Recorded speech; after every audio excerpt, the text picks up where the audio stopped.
जय जय श्री राधेश, जय जय श्री राधेश, जय जय श्री राधेश।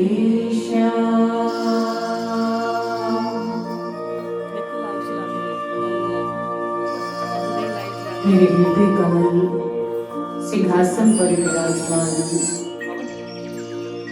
मेरे श्री सद्गुरुदेव भगवान जी, आपके श्री चरणों में कोटि कोटि दंडवत प्रणाम करते हुए आज के इस तृतीय दिवस श्रीमद् भागवत महापुराण साक्षात भगवान श्री कृष्ण जी के वाङ्मयी रूप में हम सब आज प्रवेश करेंगे। उन सुंदर स्वरूप का आज हम सब रसपान करेंगे। आप मेरे हृदय में विराजिए।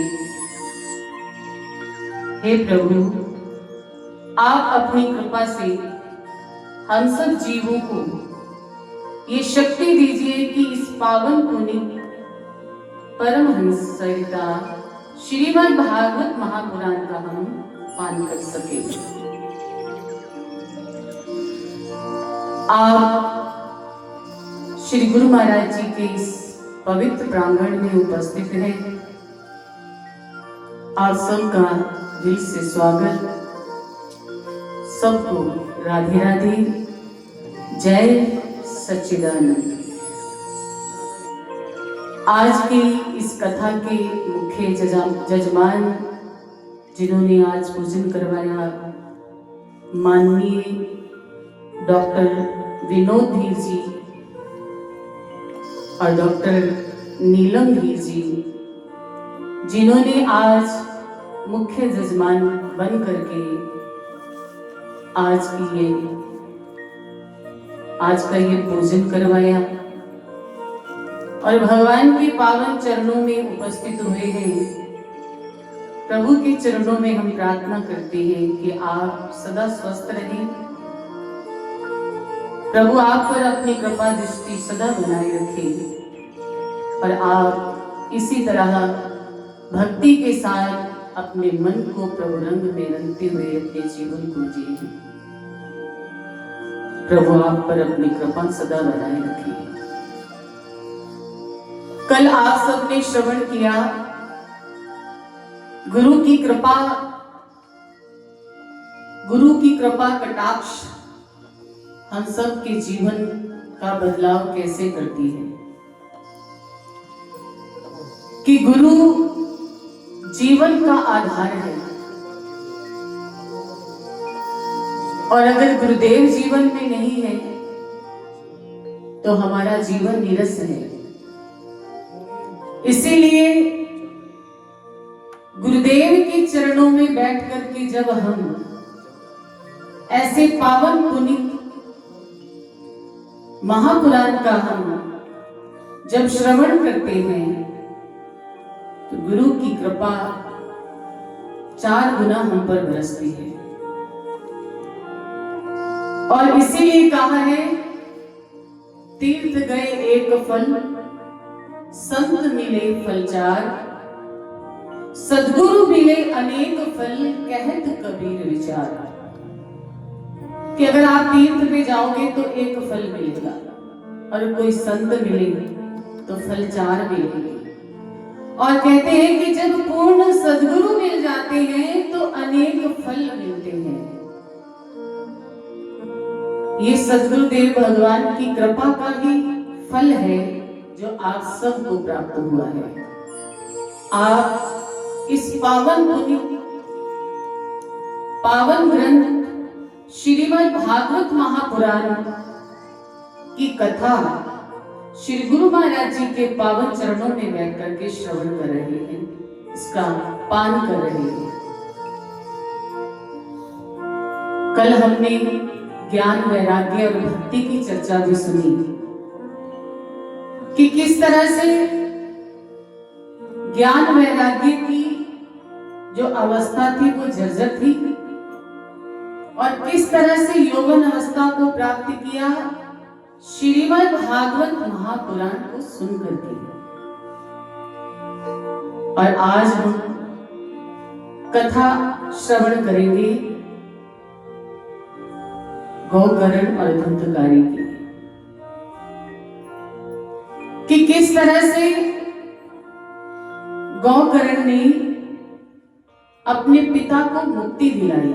इस कथा के माध्यम से हम जानेंगे।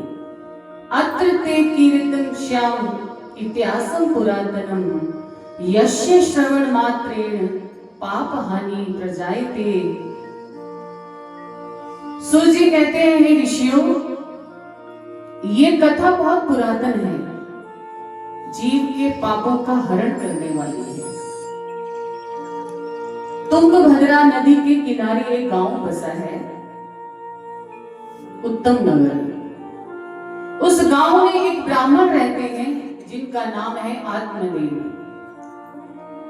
बहुत ज्ञानी है, धनवान है, मान प्रतिष्ठा सब कुछ है, लेकिन नहीं है तो एक पुत्र, एक संतान नहीं है। उनके आंगन में जो वृक्ष लगा है उस पर भी फल नहीं लगता। जो गाय है उनके, उसकी भी कोई बछड़ा नहीं है।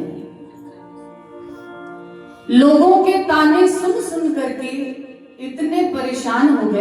एक दिन मन में विचार आया कि जिंदा रहने से तो अच्छा है मृत्यु को ही प्राप्त कर लो। चल पड़े आत्महत्या करने। नाम है आत्मदेव और अपना ये तन, अपनी आत्मा को क्या करने चले हैं? उसका वध करने चले हैं। हम लोग कह देते हैं कि आत्महत्या, आत्मा की तो कभी हत्या होती ही नहीं है। आत्मा सत्य है, शाश्वत है, अजर है, अमर है। हत्या किसकी होती है? इस शरीर की। इस शरीर को खत्म करने चले हैं। कहते हैं कि जीव के जब कोई पुण्य किए हुए होते हैं तो उसका फल अवश्य मिलता है।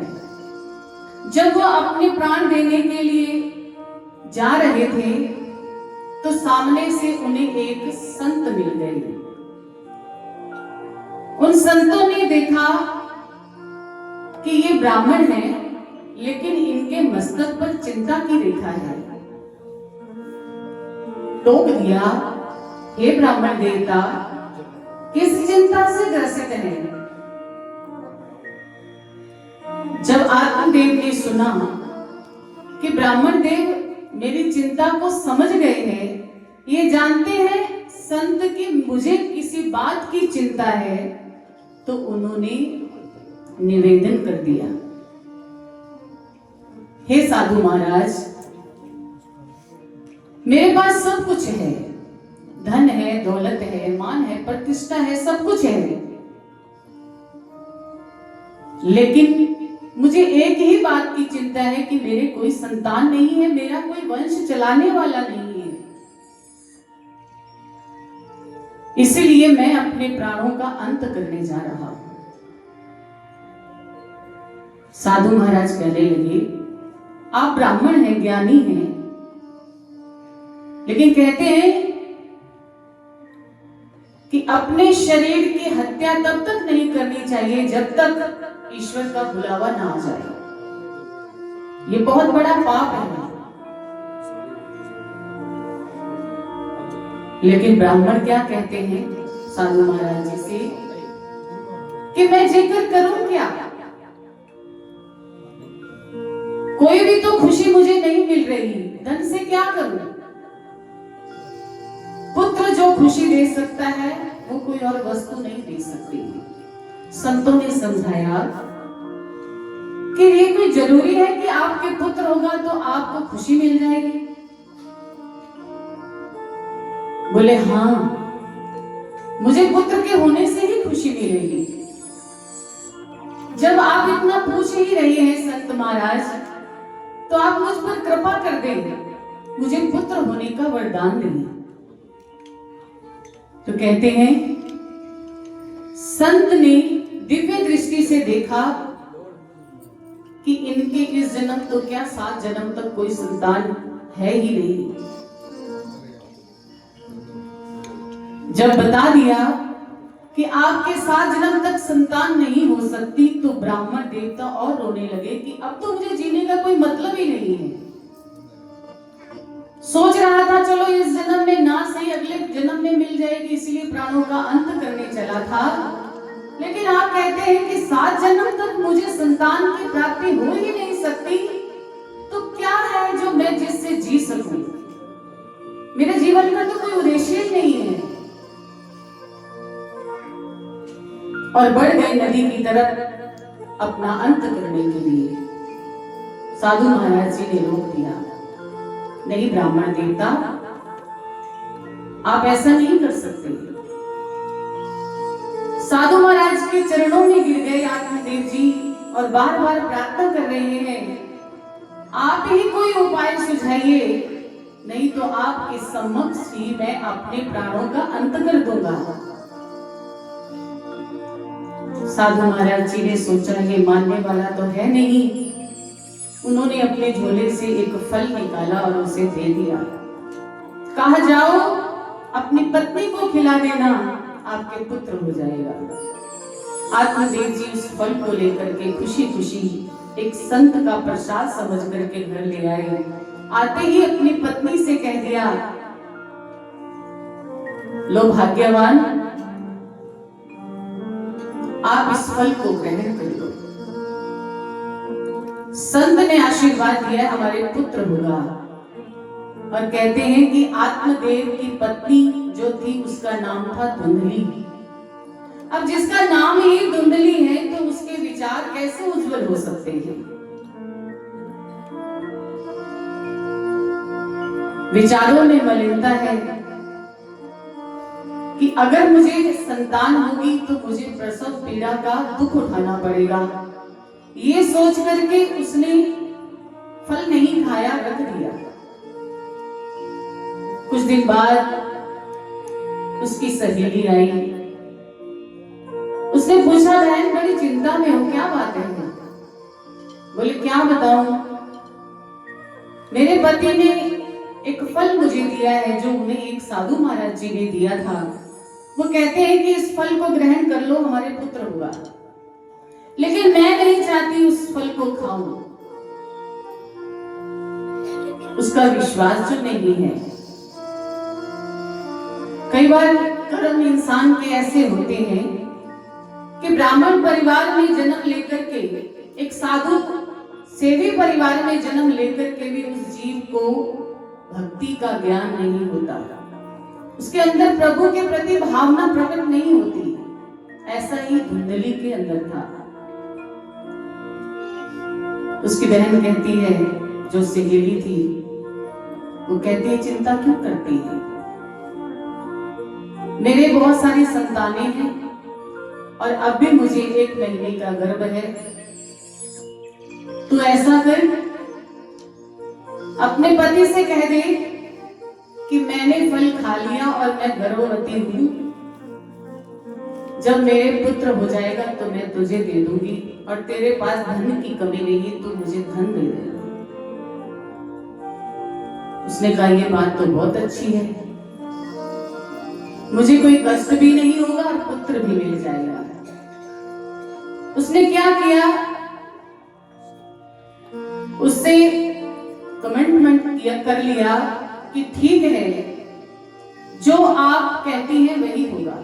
आप अपना पुत्र मुझे दे देना और मैं आपको धन दे दूंगी। कहने लगी, अब इस फल का क्या करूं? बोले, तेरी गाय भी बाज है, कितने सालों से उसने भी कोई बच्चा नहीं दिया। ऐसे करो, ये फल उसे खिला दो, पता भी चल जाएगा कि उस संत के फल में कितनी पावर है। ये प्रसाद हकीकत में सत्य है या खाली साधारण फल? क्योंकि फल तो बहुत खरे होते हैं। उसने वो फल ले जाकर के गाय को खिला दिया। समय बीता। कुछ समय बाद उसकी सहेली के घर में पुत्र हुआ और उसने धीरे से लाकर के अपनी सहेली धुंधली को दे दिया। और आत्मदेव को सूचना दे दी गई कि हमारे पुत्र हुआ है। आत्मदेव बाहर गए हुए थे कहीं। जब उन्होंने ये सूचना सुनी तो बड़ी खुशी से अपने घर लौट आए। आते ही उन्होंने क्या देखा कि जो उनकी गौ थी उसने भी एक बछड़े को जन्म दिया है। क्या देखा, पूरा शरीर उसका इंसान का और कान गौ जैसे, तो उसका नाम रख दिया गोकर्ण। घर आया, बड़ी खुशी से अपने पुत्र को उठाया और पूरे नगर में खुशियां मना रहा है। ये बता रहा है कि मेरे पुत्र हो गया, मेरे पुत्र हो गया।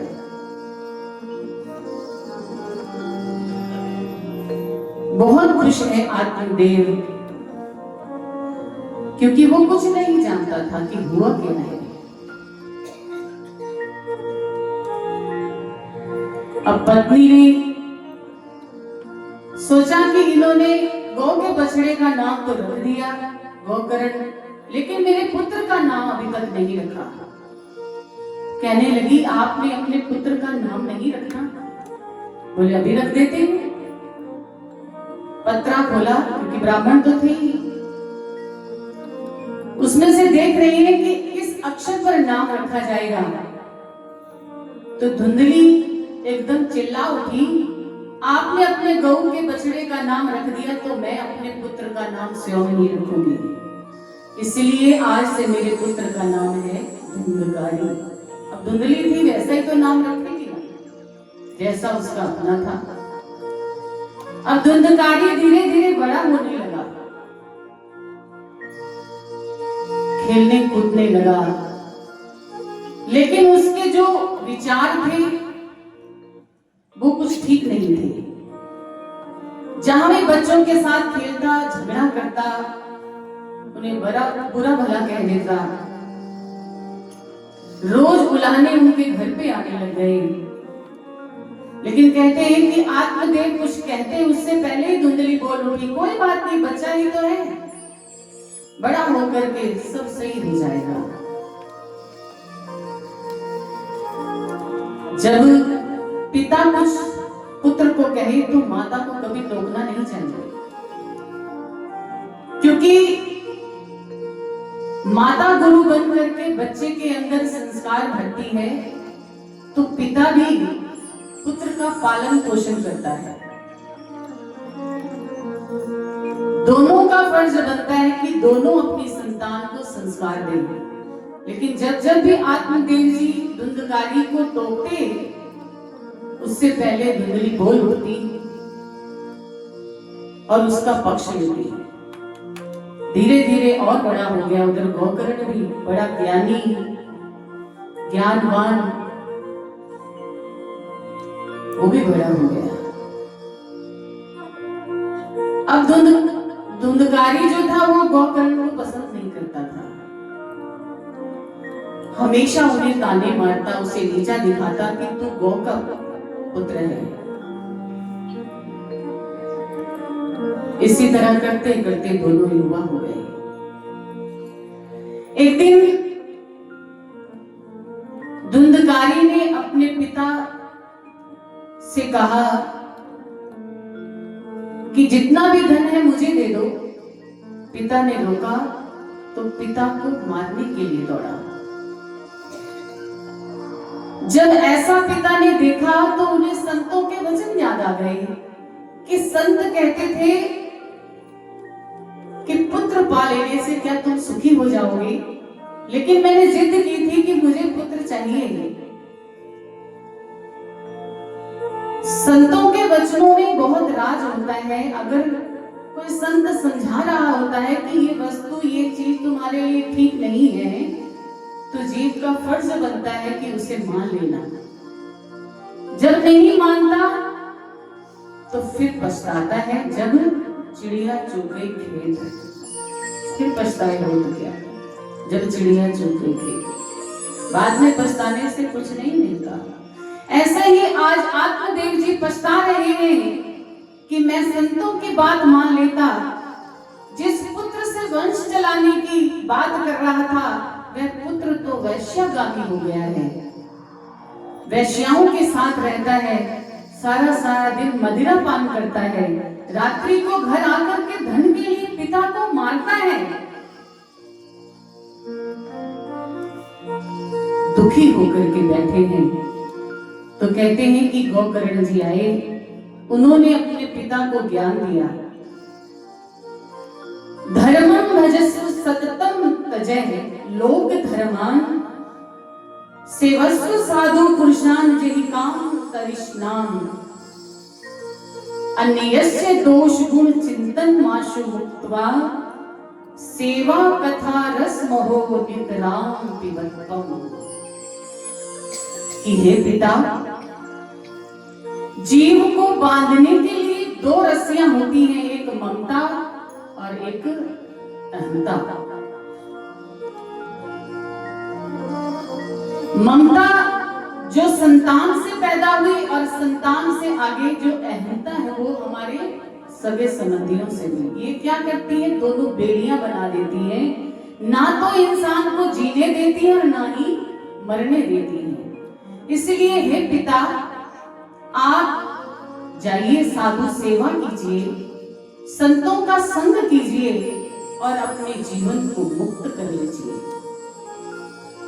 इस तरह से जब पुत्र गोकर्ण ने अपने पिता को ज्ञान दिया तो आत्मदेव के मन में गलानी भी हुई और ज्ञान की उत्पत्ति हुई। मोह को त्याग करके चले गए वन की तरफ, भगवान का तप करके अपने जीवन को त्याग दिया और प्रभु के चरणों में लीन हो गए।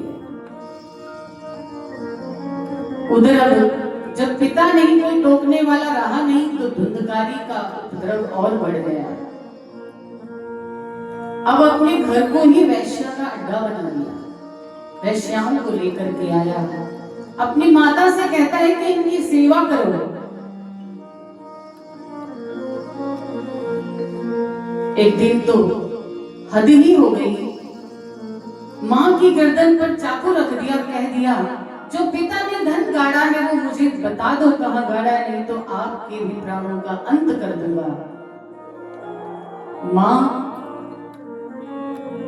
बहुत दुखी हुई और उस वक्त तो कहती है कि सुबह बताऊंगी। इतना कहकर के जब धुंधकारी को पता लगा कि मां सुबह मुझे धन बता देगी कहां गड़ा है, मां को छोड़ दिया। और माता का हृदय इतना दुखी हुआ, घर के बाहर एक कुआं था, उसने कूद करके अपने प्राणों का अंत कर दिया।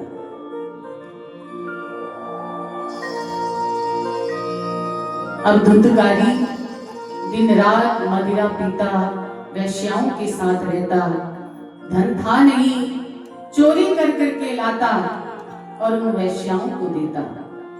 एक दिन उन वैश्यों में से किसी ने एक ने देख लिया, जो धन था उस धन के अंदर एक राजा की मुद्रिका थी। उसने दूसरी सखियों से कहा कि देखो ये धुंधकारी चोरी कर करके धन लाया है, किसी राजा के यहाँ से इसने चोरी की है। अगर राजा को पता लग गया तो हम भी अपने प्राण गंवाएंगे, इसलिए अच्छा इसे ही मार दे।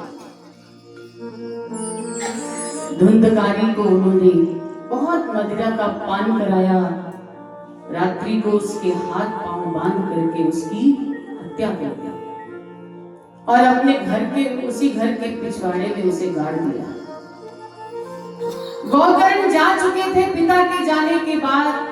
गया जी ने जाकर के उन्हें पता चला कि मेरे भाई धुंधकारी की मृत्यु हो गई है, तो उन्होंने श्राद्ध कर्म करवाया और वापस जब वो अपने घर आए, रात्रि को सोए तो क्या हुआ, वही धुंधकारी प्रेत बन गया। कभी भैंसा बन करके, कभी बकरा बन करके, कभी भूत प्रेत, जो भी जीव की गति होती है वो सब उसके साथ होने लग गया और वो सामने आने लग गया गोकर्ण की। गोकर्ण ने देखा कि ये कौन है, तो उन्होंने पूछा कि आप कौन हो जो मुझे डरा रहे हैं। कभी आप भैंसा बनते हैं, कभी कुछ बनते हैं, कभी कुछ बनते हैं। तो उन्होंने कहा, भाई मैं तेरा भाई धुंधकारी हूं, मुझे प्रेत योनि प्राप्त हुई है, मुझे मुक्ति दिलाओ। गोकर्ण ने कहा, भाई मैंने तेरा श्राद्ध कर्म गया जी में जाकर के करवाया है। बोले मैं उस श्राद्ध कर्म से संतुष्ट नहीं हो पाया हूं, क्योंकि मेरे पाप इतने थे कि आपके श्राद्ध कर्म करने के पश्चात भी मुझे संतुष्टि नहीं हुई है। मुझे इस प्रेत योनि से निजात दिलाइए, मुक्ति दिलाइए। कहते कि गोकर्ण को बड़ी चिंता हुई कि मेरा भाई प्रेत योनि को प्राप्त हो गया है। तो उन्होंने संत महात्माओं ऋषियों से सबसे पूछा कि इसकी मुक्ति का उपाय क्या है। किसी ने कुछ बताया तो किसी ने कुछ, कोई जवाब नहीं मिला उन्हें जो मन को भाए कि इससे इनकी मुक्ति हो सकती है। सूर्य देव की आराधना करते थे गोकर्ण जी। उन्होंने सूर्य देव को अर्घ देते हुए प्रार्थना की, हे सूर्य देव, आप मेरे मन के इस दुख को हर लीजिए। दीजिए और मुझे चेतना दीजिए, मेरे अंदर ज्ञान भरिए कि मैं अपने भाई की मुक्ति कैसे दिला सकता हूँ। सूर्य देव साक्षात प्रकट होकर के ज्ञान देते हैं कि गोकर्ण, तुम अपने भाई को श्रीमद् भागवत महापुराण की कथा सुनाओ, तब इसकी विपरीत योनि से मुक्ति हो जाएगी। कहते हैं कि गोकर्ण ने श्रीमद् भागवत महापुराण यज्ञ का आरंभ किया और 7 गांठों वाले बांस को गाड़ दिया और अपने भाई प्रेत धुंधकारी को कहा कि आप इस बांस में मिला जाइए। पहले दिन की कथा हुई, एक गांठ टूट गई, दूसरे दिन की कथा हुई, दूसरी गांठ टूट गई। ऐसे करते करते सातों दिनों में उस बांस की 7 गांठें टूट गई और धुंधकारी प्रेत योनि से मुक्त हो गया। सुंदर स्वरूप धारण करके प्रभु के भेजे हुए पार्षदों द्वारा सुंदर सिंहासन आया और उस पर बैठ करके गोलोक धाम जाने लगा। गोकर्ण ने पूछा पार्षदों से कि कथा तो यहाँ बैठे सभी ने सुनी, लेकिन सबके लिए सिंहासन नहीं आया, केवल धुंधकारी के लिए ही क्यों आया? कथा को सुनने का महत्व क्या है, ये आप सुन रहे हैं, ध्यान से सुनिएगा कथा को। कि धुंधकारी ने कथा सुनी और सबने, जितने भी वहां गांव के लोग थे, आस पड़ोस के लोग थे, सबने कथा सुनी, लेकिन एक धुंधकारी के लिए ही क्यों भगवान का विमान आया, बाकियों के लिए क्यों नहीं आया?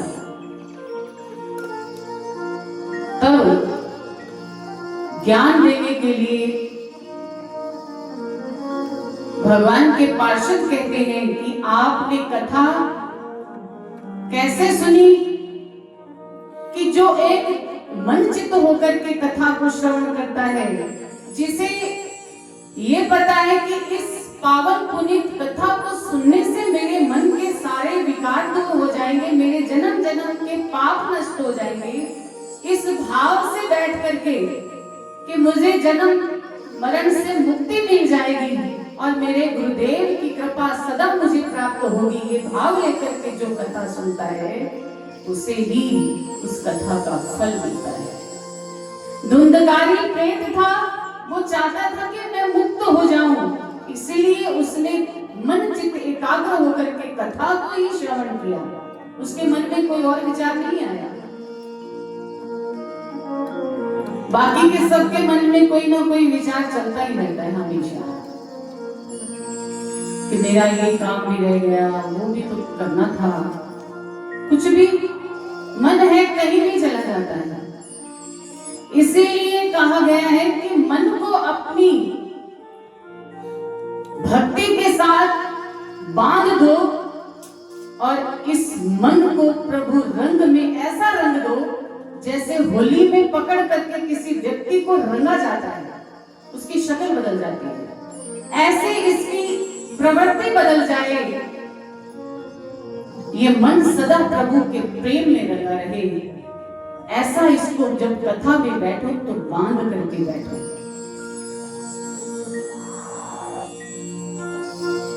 गोकर्ण समझ गया कि ये कथा सुनने का प्रभाव फल उसे ही प्राप्त होता है जो मन को एकाग्र करके कथा को श्रवण करता है। इसलिए धुंधकारी की मुक्ति हो गई और वो प्रभु के धाम को चले गए। ये कथा हमें क्या ज्ञान देती है? पहली बात तो आत्मदेव जी ने कितनी बड़ी भूल की कि संतों का वचन नहीं माना। कथा को तो हमने छोटा करके आपको सुना दिया, आप विचार कीजिए कि उसके जीवन में कितनी घटनाएं दुख भरी घटी होंगी जो उसे अपने जीवन से निराश होना पड़ा, दुखी होना पड़ा। तभी तो गोकर्ण ने उन्हें ज्ञान दिया। ज्ञान कौन देता है? जो गुरु होता है। आत्मदेव जी के गुरु बने गोकर्ण जी, और उन्होंने एक बार बस ज्ञान दिया था कि आप अपने जीवन को ऐसे बदल सकते हैं, आप अपने जीवन को आवागमन के चक्कर से मुक्त करा सकते हैं। उस वक्त आत्मदेव ने एक गौ के बालक का भी कहना मान लिया, क्योंकि वो समझ गए थे कि पहले संतों का कहना ना मानकर, उनकी आज्ञा ना मानकर के जीवन भर जो कष्ट उठाया है वो हर जन्म में उठाना नहीं चाहता।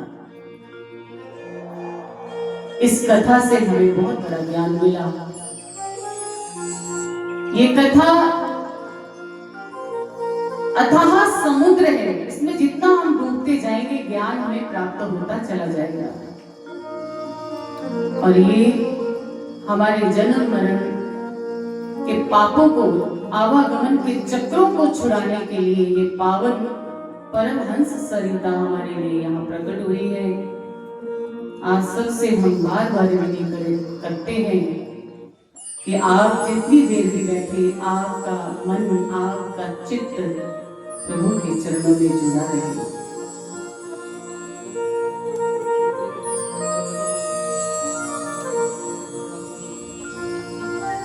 श्रीमद् भागवत महापुराण की रचना